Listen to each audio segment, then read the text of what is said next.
Ladies and gentlemen, can I please have your attention? I've just been handed an urgent and horrifying... 박 사장과 영교의 집에 어느 날 기우라는 청년이 찾아갑니다. 그리고 기우는 영교에 의해서 박 사장 집에 드나들 수 있는 자격을 얻습니다. 그렇게 자격을 얻은 기우는 또다시 자신의 여동생 기정을 박 사장 집에 침범시키고 기정은 자신의 아빠인 기택을 끌어들입니다. 저는 영화의 진정한 시작점은 바로 기택이 박 사장을 대면했을 때부터라고 생각합니다. 박 사장은 기택을 자신이 받아들일지 말지를 평가할 때부터 은근히 기택에게 말합니다. 선을 넘지 말라고. 기택이 바라보는 박 사장은 부자임에도 불구하고 자신들에게 대단히 합리적이고 착한 사람이었습니다. 왜냐하면 박 사장이 말한 선이 정확히 어느 정도인지 가늠하진 못했지만 자신이 그 선을 넘지 않으려고만 한다면 박 사장은 기택과 가족들에게 아주 만족스러운 대우를 해주었기 때문이었죠. 하지만 기택은 몰랐습니다. 자신이 아주 교묘히 그 선 위에서 외줄타기를 하게 될 거라는 걸 말이죠. 그리고 그 외줄타기는 마침내 그동안 뿌리박혀있던 박 사장 집의 규칙과 사람을 바꾸었습니다. 영화 기생충은 상류층과 하류층의 양극화를 보여주며 보이지 않는 계급과 구조를 관객들의 뇌리에 깊게 스며들게 합니다.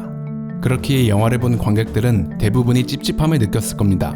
기택의 가족들에게 더 몰입하고 공감한 관객들은 허무감과 박탈감 그리고 무력감을 느꼈을지도 모릅니다. 기우가 아무리 계획을 세우고 행동해도 영화의 결말은 결국 기우는 기우였을 뿐이었으니까요. 그런데 저는 영화를 다 보고 난 뒤 문득 이런 생각을 하게 됐습니다. 기택의 가족들과 반대 입장인 박 사장 가족에게 더 몰입한 관객들도 있지 않았을까? 그렇다면 그 사람들은 영화를 보고 어떠한 기분을 느꼈을까?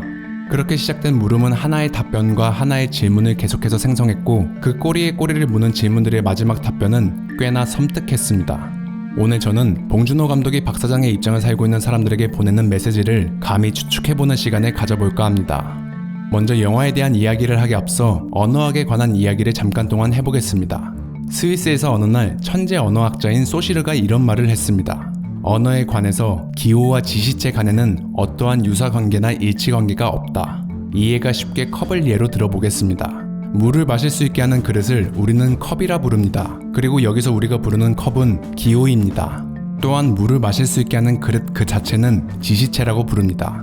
한마디로 소시르는 물을 마실 수 있게 하는 그릇과 그 그릇을 지칭하는 컵의 관계는 아무런 유사성 혹은 일치성이 없다고 말한 겁니다. 쉽게 말해서 우리가 사용하는 언어는 오로지 규칙에 의존한다는 거죠.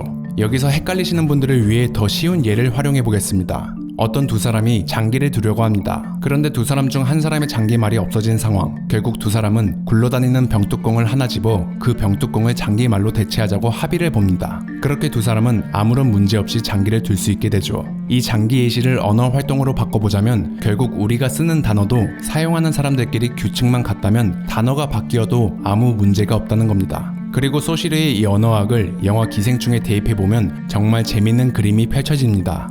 영화 중간에 박 사장의 기택의 가족으로 인해 쫓겨난 전 가정부 아주머니를 잠깐 동안 그리워하는 장면이 나옵니다. 갈비찜을 기가 막히게 잘했었다는 이유 하나 때문에 말이죠.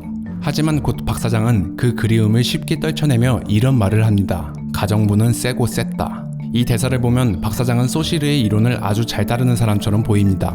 주체가 규칙을 안정시키는 게 아닌 규칙이 주체들을 안정시킨다는 박 사장의 주관이 아주 잘 드러나는 대사였죠. 한마디로 자신의 집에서 그 전 가정부가 아닌 그저 가정부의 역할이 중요하다는 걸 잘 부각시키는 장면이었습니다.